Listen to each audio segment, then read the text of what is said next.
पंचायत पुनर्गठन के अंदर प्रतापगढ़ जिले के अंदर 70 नई पंचायतें और 3 नई पंचायत समितियां बनाई है, क्योंकि प्रतापगढ़ जिला एक आदिवासी क्षेत्र है जहां आबादी बिखरी है, अलग अलग दूर दूर मकान बने हुए हैं। इसी वजह से पूरे राजस्थान में पंचायत बनाने का क्राइटेरिया 4000 का रखा गया, लेकिन प्रतापगढ़ और टीएसपी क्षेत्र के अंदर 2500, 2400, 1500 तक की, 1400 तक की आबादी की पंचायतें बनी हैं। और पंचायत समितियां भी कम जनसंख्या बना के क्षेत्र में विकास की एक नई परिपाटी को आपने लागू किया।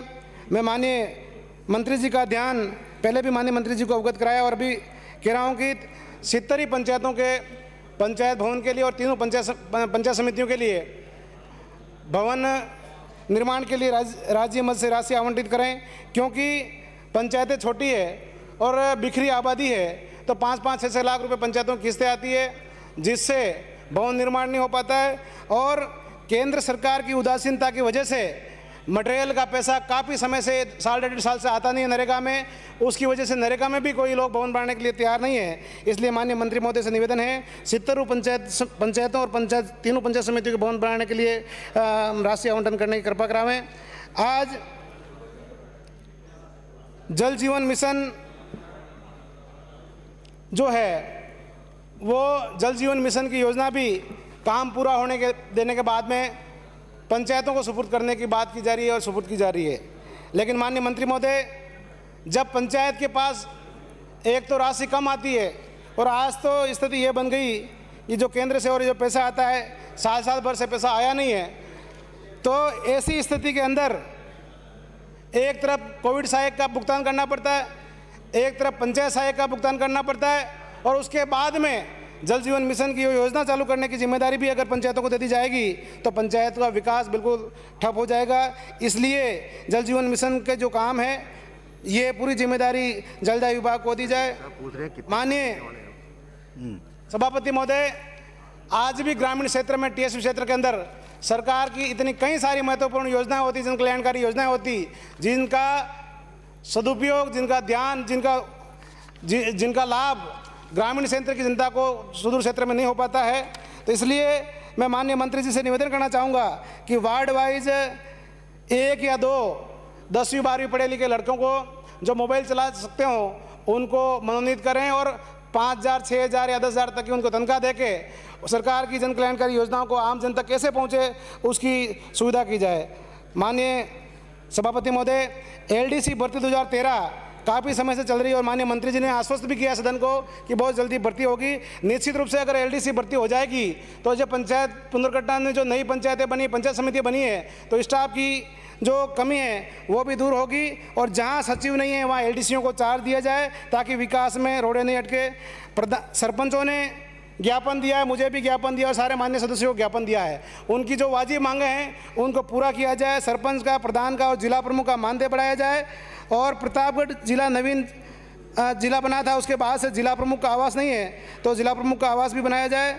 सीसी सड़कों को अभी माननीय सदस्य कह रहे थे कि डब्ल्यूएम सड़कें बनाई जाए और डब्ल्यूएम के बाद ऊपर डामर किया जाए। वास्तव में माननीय सभापति महोदय, नरेगा योजना तक के अंतर्गत डब्ल्यूएम तक का कार्य हो जाए, उसके बाद में डामर किसी भी स्कीम से उसके ऊपर हो जाए तो निश्चित रूप से सड़कों की जो समस्या आ रही कीचड़ समाप्त अपना हो सकता है।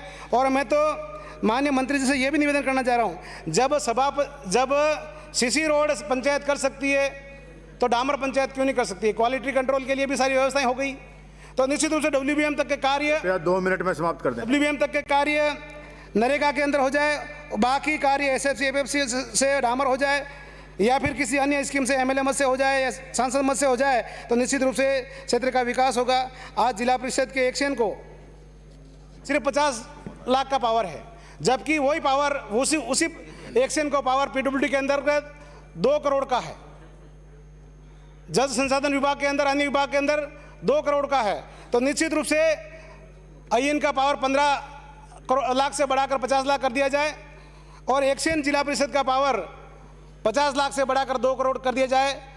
समान सभी विभागों हो जाएगा ताकि बड़ी बड़ी स्कीमों, बड़े बड़े जो काम होते हैं उनके लिए फाइल जयपुर स्तर पर नहीं आवे ताकि ज़्यादा समय का दुरुपयोग नहीं हो। और जिला परिषद के हर जिला परिषद के अंदर एक वाटर शेड का एसी की नियुक्ति होती है और पूरे राजस्थान में सभी जगह वाटर साइड के एसी बैठते हैं, लेकिन उसके बाद में भी सरकार की पंचायती राज की जो स्कीमें हैं 50 लाख से अगर 1 रुपया भी ज़्यादा हुआ उसके लिए फाइल राज्य सरकार के पास आएगी, यहाँ के एसी के पास आएगी, उनकी आईडी मैपिंग कर करके। मैं माननीय मंत्री जी से निवेदन करना चाहूँगा कि जो वाटर साइड का जो एसी है उनको ये पावर दिया जाए, उनकी आईडी मैपिंग करके 1 करोड़ तक के पावर उन्हीं को दे दिए जाए।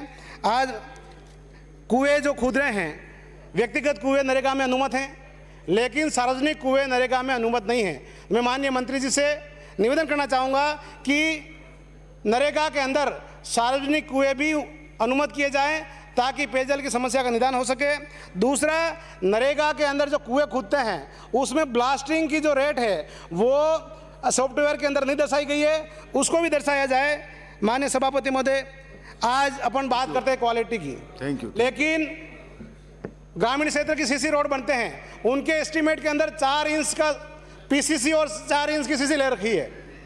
अगर एक बार ही उसके ऊपर कोई बड़ा साधन चला गया तो मामला गड़बड़ हो जाएगा। इसलिए इसको बढ़ाते हुए 6 इंच या 8 इंच सीसी की जाए और 6 इंच के आसपास ही पीसीसी की जाए ताकि सीसी रोड क्वालिटी के साथ बनेगा। आज ये सब काम क्षेत्र में होगा तो बढ़िया तरीके से होगा। आज मैं माननीय सभापति से निवेदन करना चाहूँगा, पंचायत ये अभी जो शिविर लगे इनमें सब जगह सरकार की मंशा अनुरूप खूब पट्टे बटे, लेकिन कहीं कहीं विवाद की स्थिति बनी, क्योंकि मेरा आपसे और माननीय मंत्री जी से निवेदन है कि सारे पटवारियों को निर्देशित करें कि आबादी भूमि जितनी भी है उनको सीमांकन करके पंचायत को दी जाए ताकि पट्टे में बाद में लड़ाई झगड़े नहीं हो। माननीय सभापति महोदय, मेरा तो यही निवेदन है कि जो बात है, जो पंचायती राज की कमियाँ हैं उसको दूर किया जाए। बहुत बहुत धन्यवाद साहब। जय हिंद, जय भारत।